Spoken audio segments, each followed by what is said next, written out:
नमस्कार, मैं हूं खुशबू पांडे। स्वागत है आपका हमारे खास कार्यक्रम जनता सरकार में, जिसमें हम बात करेंगे सत्ता के सिंहासन से लेकर जनता के सरोकार तक। साथ ही हम आपको बताएंगे प्रदेश सरकार की हर उस योजना के बारे में जिनका सीधा संबंध हरियाणा की जनता से है। जो योजनाएं प्रदेश के विकास को नई गति प्रदान करेंगी और हरियाणा की जनता का चहुमुखी विकास भी करेंगी, ताकि प्रदेश की जनता तरक्की की राह पर आगे बढ़े और हरियाणा प्रदेश उन्नति की नई ऊंचाइयों को छूता हुआ प्रगतिशील रहे। तो अगले 30 मिनट तक बने रहिए हमारे साथ और देखते रहिए जनता सरकार।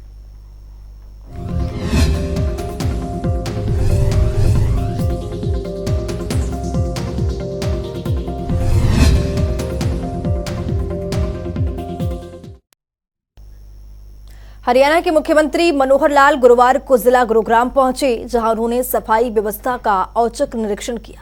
इस दौरान मुख्यमंत्री मनोहर लाल एक्शन में नजर आए। वहीं उन्होंने सफाई व्यवस्था में अधिकारियों की ओर से लापरवाही दिखाने पर जुर्माना भी लगाया है। इस खास रिपोर्ट के जरिए देखिए।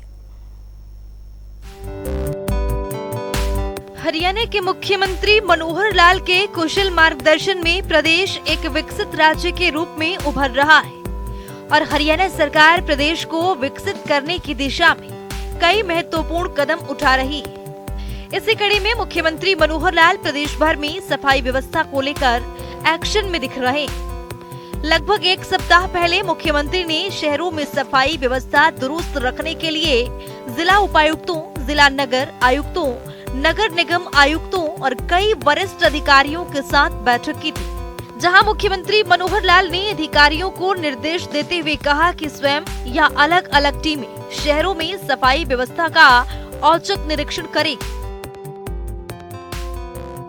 इसी कड़ी में मुख्यमंत्री मनोहर लाल ने गुरुवार को स्वयं गुरुग्राम शहर की सफाई व्यवस्था का औचक निरीक्षण करने पहुंचे। इस मौके पर उन्होंने सफाई व्यवस्था दुरुस्त न होने पर कन्हई रोड पर सफाई व्यवस्था देख रही एजेंसी पर 1 लाख रुपए का जुर्माना लगाया। इतना ही नहीं, सफाई कर्मचारियों के सुपरवाइजर से लेकर संयुक्त आयुक्त मुख्यमंत्री ने जुर्माना लगाया। मुख्यमंत्री ने कहा कि सफाई व्यवस्था दुरुस्त रखना प्रशासन की जिम्मेदारी है। किसी प्रकार की ढिलाई सहन नहीं की जाएगी। नागरिकों को स्वच्छता वातावरण उपलब्ध करवाना हम सबकी सामूहिक जिम्मेवारी है। साथ ही वरिष्ठ अधिकारियों की और अधिक जिम्मेवारी बन जाती है और लापरवाही के चलते ही इन अधिकारियों पर जुर्माना लगाने का निर्णय लिया गया है। स्वच्छता को लेकर के पिछले दिनों हमने एक योजना बनाई थी सभी नगरीय इकाइयों में, और जहां कूड़े के ढेर जगह जगह पड़े हैं उनकी सफाई होनी चाहिए। 30 नवंबर से और 10 दिसंबर तक पूरे प्रदेश के सभी 88 सिटीज उनमें सफाई अभियान चलना चाहिए। और ऐसा नहीं कि अचानक किया है, हमने उस में बता दिया था। डिप्टी कमिश्नर के साथ 2 बार हमारी वीडियो कॉन्फ्रेंस हुई थी कि भी किसी भी समय 10 तारीख के बाद कभी भी औचक निरीक्षण हो सकता है। और हमने अपने मंत्रियों को जिम्मे भी लगाया कि किसी भी शहर में जाकर के औचक निरीक्षण करें। गुरुग्राम मैंने अपने जिम्मे लिया था और रात्रि को मैंने बता दिया था। मन में यही था कि रात्रि को पता रहेगा तो शायद एक रात में कुछ ना कुछ और भी काम कर सकते हैं। तो हमारे यहाँ के जो म्यूनसिपल कॉर्पोरेशन के लोग हैं, उसमें कमिश्नर हैं, बाकी लोग हैं, अपनी मेहनत करने में कोई कमी उन्होंने छोड़ी नहीं। फिर भी जो कमियां नहीं रहनी चाहिए थी वो कमियां भी मिली हैं। इसलिए सिंबॉलिक तौर पर हमने थोड़ा सा इनको फाइन भी इसलिए लगाया ताकि इनको भी सुधरना चाहिए और उसका मैसेज बाकी जगह भी जाना चाहिए। तो सबसे पहले तो कमिश्नर कॉर्पोरेशन MCG 15 दिन की उनकी सैलरी ये उनके ऊपर फाइन किया है, और फिर ज्वाइंट कमिश्नर उनके ऊपर भी 1 महीना प्लस 5000 ये उनकी भी सैलरी में से उनके ऊपर जुर्माना लगाया गया है कि आगे उनको सबको ठीक होकर के आगे बढ़ना चाहिए। और एक सिंबॉलिक ही है। यही पता है कि बड़े ऑफिसर्स को महीना 15 दिन की सैलरी का कोई बड़ा अंतर पड़ने वाला नहीं होता है, लेकिन फिर भी एक सिंबॉलिक चीज़, ये चीज़ हम आगे ठीक रखें सारे विषय को। और साथ ही उसके नीचे भी चाहे वो SDO हैं, SDO पर्टिकुलर्स एक जोन के हैं, वो SDO हाँ, जोन नंबर 2 में एक SDO, उसके ऊपर 4000 रुपये का जुर्माना, सीनियर सैनिटरी इंस्पेक्टर 3000 रुपया, असिस्टेंट सेंटर इंस्पेक्टर 2000 रुपया और फील्ड ऑफिसर उसके ऊपर 1000 रुपया, और फिर कंपनी का एक सुपरवाइजर जिसके जिम्मे एक पर्टिकुलर जगह का सुपरविजन करने का था। सिंबॉलिक तौर पर क्योंकि कमी उसने भी अपनी मानी कि हाँ मेरी भी कमी है, वहाँ शिकायतें मिली कि दिन भर आकर के और ये बैठते हैं और काम नहीं करते, चाय पी के ही चले जाते हैं, थोड़ा काम करते हैं, उसने भी माना तो सिंबॉलिक तौर पर 10 रुपया फाइन उसके ऊपर भी लगाया। मजदूर है हालांकि, लेकिन उससे पूछ करके तो तुम्हारी कमी है, कहाँ कमी है, फाइन जैसे आपकी मर्जी, तो 10 रुपया यहाँ मैं भर दूंगा।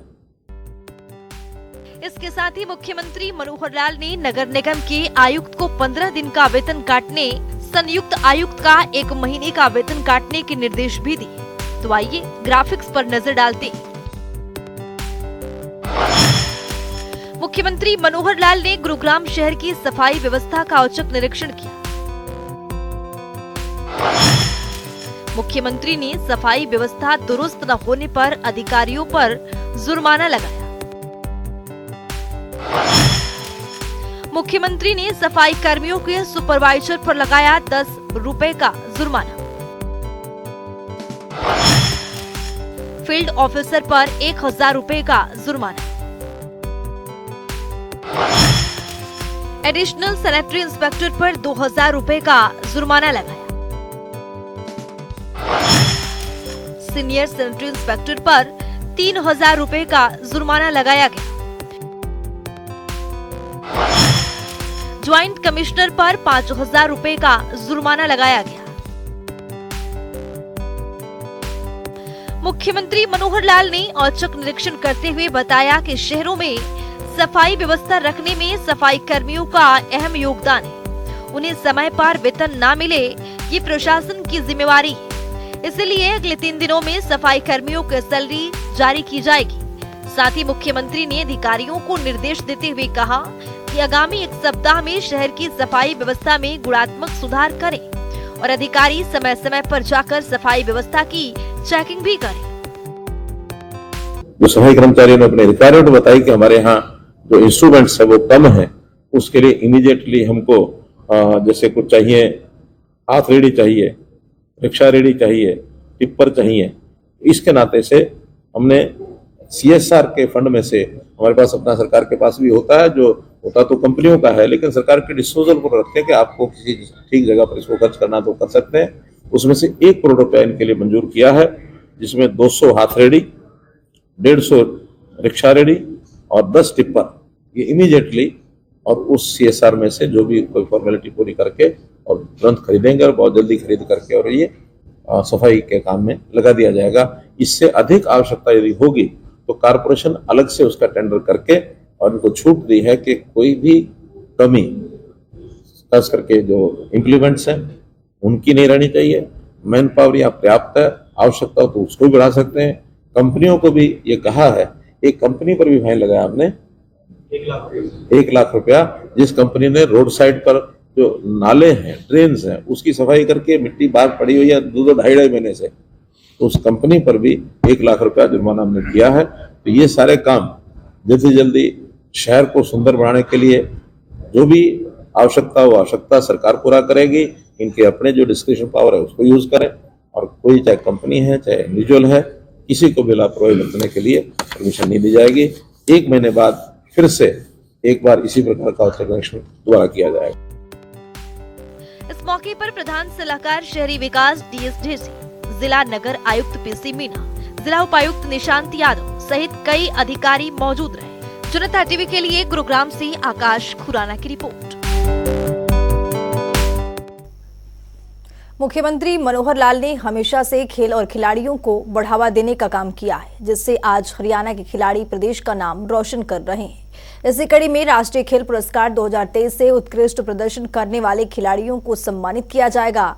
मुख्यमंत्री ने उन 3 खिलाड़ियों को राष्ट्रीय खेल पुरस्कार के लिए चयनित होने पर बधाई और शुभकामनाएं दी है।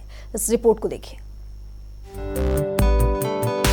हरियाणा को देश भर में खेल की बदौलत ही कई बड़ी उपलब्धियां हासिल हैं, क्योंकि मुख्यमंत्री मनोहर लाल ने प्रदेश में खेल की व्यवस्था बदलने की कई बड़े काम किए, जिसके लिए आज हरियाणा को खेल और खिलाड़ियों के लिए भी जाना जाता है। जिसके तहत खेलों में उत्कृष्ट प्रदर्शन करने वाले हरियाणा के 3 खिलाड़ियों को राष्ट्रीय खेल पुरस्कार 2023 से सम्मानित किया जाएगा। हरियाणा की गोल्फ खिलाड़ी दीक्षा डागर का चयन अर्जुन अवार्ड के लिए किया गया है। कुश्ती में सुनील कुमार और अंतिम को अर्जुन पुरस्कार से सम्मानित किया जाएगा। इसके अलावा कुरुक्षेत्र विश्वविद्यालय को मौलाना अबुल कलाम आजाद MAKA ट्रॉफी 2023 का द्वितीय उप विजेता घोषित किया गया है। मुख्यमंत्री मनोहर लाल ने राष्ट्रीय खेल पुरस्कार के लिए चयनित होने पर हरियाणा के खिलाड़ियों को हार्दिक बधाई और शुभकामनाएं दी है। उन्होंने कहा कि हरियाणा के खिलाड़ी राष्ट्रीय और अंतर्राष्ट्रीय स्तर की विभिन्न प्रतियोगिताओं में अपनी उच्चतम क्षमता का प्रदर्शन करते हैं। साथ ही खिलाड़ियों ने अपनी मेहनत और समर्पण से खुद को एक नए स्तर पर पहुंचाया है। इसी का नतीजा है कि उन्हें राष्ट्रीय खेल पुरस्कार के लिए चयनित किया गया। इसके साथ ही मुख्यमंत्री मनोहर लाल ने खुशी और गर्व के साथ बताया कि हरियाणा लगातार खेलों में नंबर 1 पर बना हुआ है। उन्होंने कहा कि प्रदेश के खिलाड़ियों ने विभिन्न खेलों में अपना अद्वितीय योगदान देकर हरियाणा का नाम रोशन किया है और उन्हें इस पर गर्व है। मुख्यमंत्री ने कहा कि सरकार खेलों के लिए आवश्यक सुविधाओं को मजबूत करने का काम कर रही है और ये आगे भी जारी रहेगा ताकि हरियाणा के खिलाड़ी हर मैदान में शानदार प्रदर्शन करते रहें।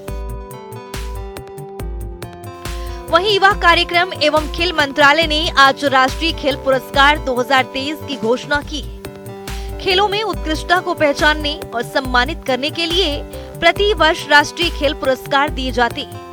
इस साल 2 खिलाड़ियों को मेजर ध्यानचंद खेल रत्न पुरस्कार 2023 और 26 खिलाड़ियों को अर्जुन पुरस्कार 2023 दिया जाएगा। वहीं 5 प्रशिक्षकों को द्रोणाचार्य पुरस्कार मिलेगा। इसके साथ ही खेल और खेलों में जीवन पर्यंत उपलब्धि के लिए 3 खिलाड़ियों को ध्यानचंद पुरस्कार 2023 से सम्मानित किया जाएगा। ये सभी राष्ट्रीय खेल पुरस्कार 9 जनवरी 2024 को राष्ट्रपति भवन में एक विशेष रूप से आयोजित समारोह में भारत के राष्ट्रपति की ओर से दिए जाएंगे। ब्यूरो रिपोर्ट, जनता टीवी। विकसित भारत संकल्प यात्रा को आज 21 दिन पूरे हो चुके हैं। इस यात्रा के दौरान मुख्यमंत्री मनोहर लाल लोगों की समस्याओं के समाधान फीडबैक का खुद ले रहे हैं। आपको बता दें कि यात्रा में कई नागरिकों को सम्मानित भी किया गया है। इस रिपोर्ट के जरिए देखिए। विकसित भारत संकल्प यात्रा हरियाणा के कोने कोने में पहुंच रही, जिसके जरिए लोगों को केंद्र और राज्य सरकार की बहुआयामी के साथ साथ कल्याणकारी योजनाओं की जानकारी दी जा रही है। प्रदेश के नागरिक जनप्रतिनिधियों और अधिकारियों को अपनी समस्या बता रहे हैं, जिनका मौके पर ही समाधान कराया जा रहा है और जो समस्याएं बच जाती हैं, उनका निदान भी जल्द करने का प्रयास किए जा रहा है। विकसित भारत संकल्प यात्रा के दौरान हरियाणा के मुख्यमंत्री मनोहर लाल लोगों की समस्याओं के निपटाने की फीडबैक भी स्वयं ले रहे हैं। मुख्यमंत्री समय समय पर उपायुक्तों से विकसित भारत संकल्प यात्रा के कुशल संचालन के बारे में जानकारी ले रहे हैं और उन्हें यात्रा में संस्थाओं के साथ साथ कई सामाजिक संगठनों के जोड़ने के लिए निर्देश भी दे रहे हैं। इस यात्रा को लेकर प्रदेशवासी में खासा उत्साह देखने को मिल रहा है। साथ ही प्रदेश के नागरिक खुश हैं कि जनप्रतिनिधि और अधिकारी गाँव में पहुँचकर उनकी समस्याओं को सुन रहे हैं। सरकार की ओर से बताया गया है कि विकसित भारत संकल्प यात्रा में अभी तक 15,68,000 से ज्यादा लोग भागीदारी कर चुके हैं। साथ ही मुख्यमंत्री मनोहर लाल ने बताया कि विकसित भारत संकल्प यात्रा के जरिए लोगों ने न सिर्फ केंद्र और राज्य सरकार की जनहितैषी योजनाओं से रूबरू करना है, बल्कि योजनाओं का उन्हें लाभ भी दिलाना है। यात्रा के सार्थक परिणाम सामने आ रहे हैं। इसके साथ ही ग्रामीण क्षेत्र के लोगों को सरकार की योजनाओं के बारे में जानकारी लेने और उनके लाभ के बारे में जानने के लिए पहले कार्यालयों के चक्कर लगाने पड़ते थे, लेकिन विकसित भारत संकल्प यात्रा के दौरान ग्रामीण क्षेत्रों में विभिन्न विभागों के स्टॉल लगाकर लोगों को सरकार की योजनाओं से अवगत कराया जा रहा है। केंद्र सरकार की प्रधानमंत्री किसान सम्मान निधि से लोगों को जानकारी दी गई और यात्रा के दौरान लोगों को बताया जा रहा है कि वे मुख्यमंत्री मनोहर लाल की ओर चालू की गई मुख्यमंत्री इलाज योजना के माध्यम से 7 प्रकार की स्वास्थ्य सेवाओं को लाभ ले सकते हैं, जिसमें मरीजों के लिए सर्जरी, प्रयोगशाला परीक्षण और निदान, एक्सरे, ECG और अल्ट्रासाउंड सेवाएं, आवश्यक दवाएं ओपीडी और दंत चिकित्सा प्रमुख है। विकसित भारत संकल्प यात्रा के दौरान मेधावी विद्यार्थियों, महिलाओं और खिलाड़ियों की प्रतिभा की भी कद्र हो रही है। उन्हें मौके पर इनाम दिया जा रहा है। इसी वजह से न सिर्फ इनाम पाने के लिए लोगों में खुशी का माहौल है, बल्कि लोग उत्साहित भी हैं। ग्रामीणों को भी इस बात की प्रसन्नता है कि उनके प्रतिभावान युवाओं को उन्हीं के बीच सम्मान दिया जा रहा है। इस यात्रा के दौरान 14,044 महिलाओं, 23,712 विद्यार्थियों और 3,506 खिलाड़ियों को सम्मानित किया जा चुका है। ब्यूरो रिपोर्ट, जनता टीवी। हरियाणा देश में एक विकसित राज्यों के तौर पर उभरकर सामने आया है, जहां हरियाणा की मनोहर सरकार प्रदेश के उत्थान के लिए कई योजनाएं चला रही है, तो वहीं दूसरी ओर समय समय पर मुख्यमंत्री मनोहर लाल पोर्टल के जरिए प्रदेश के विकास को गति देने का काम कर रहे हैं। इतना ही नहीं, मुख्यमंत्री की ओर से लागू की गई परिवार पहचान पत्र योजना आज लोगों के लिए वरदान साबित हो रहा है। परिवार पहचान पत्र के जरिए गरीब जरूरतमंदों की पहचान हो रही है और जरूरतमंद सभी योजनाओं का लाभ भी उठा रहे हैं। इस रिपोर्ट को देखिए। हरियाणा को एक विकसित राज्य के रूप में स्थापित करने की दिशा में मुख्यमंत्री मनोहर लाल निरंतर कदम बढ़ा रहे हैं। पिछले 8 सालों से हरियाणा सरकार पारदर्शिता के साथ प्रदेश और प्रदेशवासियों के हित में काम कर रही है। मुख्यमंत्री मनोहर लाल गरीब और जरूरतमंदों के हित में कई योजनाएं लागू कर चुके हैं, जिसमें से एक है परिवार पहचान पत्र योजना। इस योजना के जरिए नागरिकों को सरकारी सेवाओं का लाभ मिल रहा है। इसी कड़ी में मुख्यमंत्री मनोहर लाल ने कहा कि हरियाणा देश का एक ऐसा राज्य है जहां विकास को व्यक्ति के साथ जोड़ा गया है और व्यक्ति के साथ परिवार की पहचान कर इसे और पुख्ता बनाया गया है।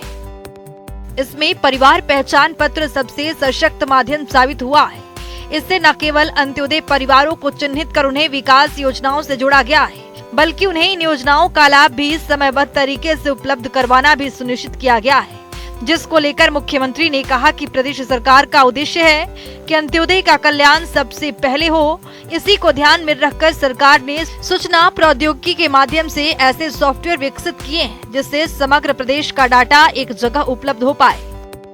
परिवार पहचान पत्र के पूरे हरियाणा की आबादी का परिवार के हिसाब से उनके हर सदस्य का एक डाटा कैसे हम रख सके, ताकि हर किसी का कल्याण करने के लिए सरकारी योजनाएं बनाई जा सके। चाहे वो छोटे बच्चे 0 से 5 साल के हैं, चाहे 5 से 18 स्कूल गोइंग चिल्ड्रन हैं, चाहे 18 से 25 हायर एजुकेशन का लेवल है, चाहे 25 से 60 उनको एम्प्लॉयमेंट के नाते से उनकी अपनी आजीविका परिवार चलाने के नाते से है, और चाहे 60 साल के बाद आयु के लोग हैं जिनको अपनी एक सोशल सिक्योरिटी चाहिए, वो भी हमने अलग से उसके ऊपर ध्यान दिया है। और ये पांचों वर्ग जैसे मैंने बताया आयु के हिसाब से बांट करके हमने अलग अलग विभागों के जिम्मे काम लगा रखे हैं कि आप इस एक आयु वर्ग की पूरी देखरेख करेंगे। आज के आवश्यकता के हिसाब से आज के तरीकों से इसको 5 हिस्सों में बांट दिया है और उसी में हर विभाग का काम WCD 0 से 5 साल, 5 से 18 स्कूल एजुकेशन, 18 से 25 हायर एजुकेशन, 25 से 60 एम्प्लॉयमेंट के बाद 60 के ऊपर सोशल जस्टिस डिपार्टमेंट। तो एक प्रकार के सारे काम उनके माध्यम से किए जाएंगे। कोई भी व्यक्ति समाज का ऐसा न बचे जिसको कोई तकलीफ है और उसकी हमारी योजना नहीं बनी उसका तकलीफ को दूर करने के लिए। तो यथासंभव हर नागरिक की चिंता करना, ये हम इस परिवार पहचान पत्र का जो एक हिसाब किताब है इसके माध्यम से करेंगे। काफी शुरू हो गया है, काफी आगे बढ़ेंगे। मुख्यमंत्री मनोहर लाल ने कहा कि परिवार पहचान पत्र आज प्रदेश में ही नहीं बल्कि देश और दुनिया के लिए मिसाल बन रहा है। जहां अनेक राज्यों ने PPP को अपनाने की पहल की है, तो वहीं सरकारी योजनाओं को लागू करने के लिए प्रशासन को सुविधा भी मिली है। अब बुढ़ापा पेंशन के लिए न सरपंच, न नंबरदार और न ही BDO कार्यालय जाने की जरूरत है। व्यक्ति की आय जैसे ही 60 वर्ष हो जाती है, उसका नाम बुढ़ापा पेंशन सूची में दर्ज हो जाता है और उसे आने वाले महीने से पेंशन मिलने आरंभ हो जाती है, जो सीधी लाभार्थियों के खाते में जाती है और हर महीने 2,750 रुपए मिलने आरंभ हो जाते हैं। इस योजना से जहां विभिन्न सरकारी योजनाओं की अपात्र लाभार्थियों की लीकेज खत्म हुई है, वहीं पात्र व्यक्तियों को योजनाओं का लाभ स्वतः मिलना आरंभ हो गया है। यही नहीं, जाति प्रमाण पत्र, PDS सेवाएं जैसे दर्जनों सेवाएं हैं जो अब लाभार्थियों तक ऑटोमेटिक तरीके से पहुंच रही हैं। इससे जहां कार्यप्रणाली में पारदर्शिता आई है, वहीं योजनाओं का लाभ भी सुनिश्चित हुआ है। मुख्यमंत्री ने कहा कि डाटा को फुल प्रूफ बनाने की अनेक चेक और बैरियर लगाए गए हैं ताकि कोई भी व्यक्ति इस डाटा से छेड़छाड़ न कर पाए। समय समय पर इस डाटा का सुरक्षा ऑडिट भी किया जाता है। इसके अलावा डाटा अपडेशन इसके निरंतर प्रक्रिया है।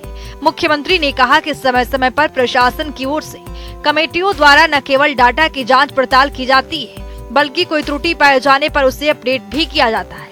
उन्होंने कहा कि प्रदेश के ऐसे 68 लाख परिवार हैं जिन्होंने अपने परिवार संबंधी सभी जानकारियों को उपलब्ध करवाया है, जिसकी बदौलत सरकार परिवार पहचान पत्र का डाटा तैयार कर पाई और इससे गरीब परिवारों की पहचान भी हुई, जिन्हें सरकार ने योजनाओं का लाभ लेने के लिए पुख्ता प्रबंध भी किए हैं। इसके साथ ही मुख्यमंत्री मनोहर लाल ने कहा कि केंद्र सरकार ने आधार कार्ड के माध्यम से सरकारी योजनाओं का लाभ आम जनता तक पहुंचाने का काम किया है, लेकिन हरियाणा सरकार ने एक कदम आगे बढ़कर प्रदेश के हर परिवार और नागरिक संबंधी डाटा की रिपोर्ट तैयार की है। परिवार पहचान पत्र के जरिए मुख्य पहचान व्यक्ति नहीं बल्कि परिवार को एक नई इकाई माना गया है। इसे ध्यान में रखते हुए एक परिवार के यूनिक आईडी बनाने का फैसला लिया है, जिसके आज सकारात्मक परिणाम धरातल पर देखने को मिल रहे हैं। आज दलाल और बिचौलिया संस्कृति पूरी तरह से समाप्त हो गई है। साथ ही सरकार का प्रयास है कि सरकारी योजनाओं का क्रियान्वयन धरातल पर हो ताकि अंत्योदय परिवारों के चेहरे पर खुशी लाई जा सके। स्पेशल डेस्क जनता टीवी। तो चलिए अब जान लेते हैं आज के सवाल का विजेता कौन है।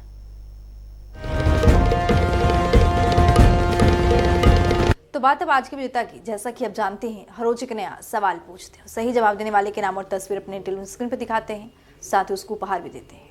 तो चलिए अब जान लेते हैं कल का हमारा सवाल क्या था और कौन है इसका विजेता। कल का हमारा सवाल है, पशुधन किसान क्रेडिट कार्ड योजना का मुख्य उद्देश्य क्या है। इसका सही जवाब है ए, पशुपालकों को ऋण प्रदान करना। ढेरों जवाब आए, लेकिन आज के हमारे विजेता हैं अंकुर नरूला। अंकुर, आपको बहुत बहुत बधाई। तो फिर पूछेंगे आज का सवाल, देखते रहिए जनता टीवी।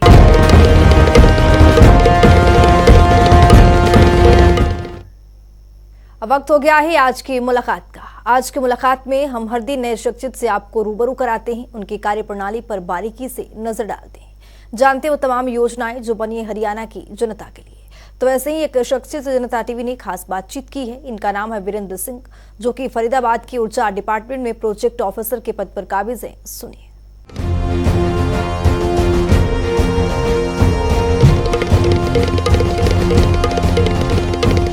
किस फर्म से उसको ये लगवाना है।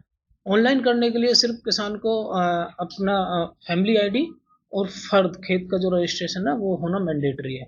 इसके साथ साथ जो किसान अपना सोलर पंप लगवाना चाहते हैं उनके लिए माइक्रो इरिगेशन, अंडरग्राउंड पाइपलाइन और ये स्प्रिंकलर इरिगेशन मैंडेटरी है। उनको ये लगाना ही पड़ेगा या उनके खेत में होगा तब ये लगेगा। दूसरी कंडीशन ये है कि किसी के पास इलेक्ट्रिक कनेक्शन ना हो। यदि इलेक्ट्रिक कनेक्शन होगा तो उसको सोलर का पंप नहीं मिलेगा। ये उसकी एक कंडीशन है। इसमें मैं बता देता हूँ आपको, इसमें हमारे पास डिफरेंट कैपेसिटी के सोलर पंप होते हैं। 3 HP से लेके 10 HP तक के हमारे पास में सोलर पंप हैं, जिनकी कॉस्ट लगभग आपका 48,000 से स्टार्ट होकर 2 लाख तक है, USPC यूनिवर्सल पंप कंट्रोलर के साथ में। और इसमें अभी तक हमारे 2022-23 तक फरीदाबाद जिले की मैं बात करूं तो 114 किसानों लगवा चुके हैं और 91 फार्मर पाइपलाइन में हैं, उनके वर्क ऑर्डर हो चुके हैं। दूसरी योजना है हमारी rooftop solar power plant. Rooftop solar power plant में अभी हमारी सरकार की एक बहुत अच्छी योजना है। इसमें SC और BC जो भी हमारी धर्मशाला है रजिस्टर्ड, उन पे 75% सब्सिडी पे सरकार पावर प्लांट लगा रही है। 25% ही इसमें यूजर शेयर है, 75% सरकार का सब्सिडी पार्ट है। क्या इसमें कोई अभी तक किसी की तरफ से कोई फायदा मिलता है? अभी हम ऑनलाइन रजिस्ट्रेशन ले रहे हैं, पब्लिसिटी हम कर रहे हैं जोर शोरों पे। एक्चुअली थोड़ी सी प्रॉब्लम ये आती है कि गाँव की धर्मशालाओं में वो रजिस्टर्ड नहीं है। धर्मशालाओं तो बहुत है लेकिन बहुत कम रजिस्टर्ड नहीं करवा पाए हैं। तो इसके लिए मैंडेटरी कंडीशन ये है कि वो रजिस्टर्ड होने चाहिए। तो अभी धीरे धीरे लोग आ रहे हैं और हम उनके ऑनलाइन करवा रहे हैं।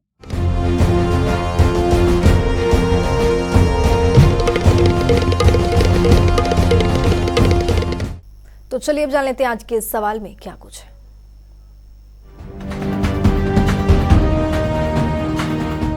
हर रोज की तरह हाजिर हूं आज का सवाल लेकर। जैसा कि आप जानते हैं हर रोज एक नया सवाल पूछते हैं, सही जवाब देने वाले के नाम और तस्वीर अपने टेलीविजन स्क्रीन पर दिखाते हैं, साथ ही उसको उपहार भी देते हैं। तो चलिए नजर डालते हैं आज के सवाल पर। पौधागिरी अभियान का शुभारंभ कब किया गया था? ए 15 जुलाई 2018, बी 18 जून 2014, सी 13 अगस्त 2020, डी 15 जनवरी 2022। तो दीजिए सही जवाब और बनिए विजेता।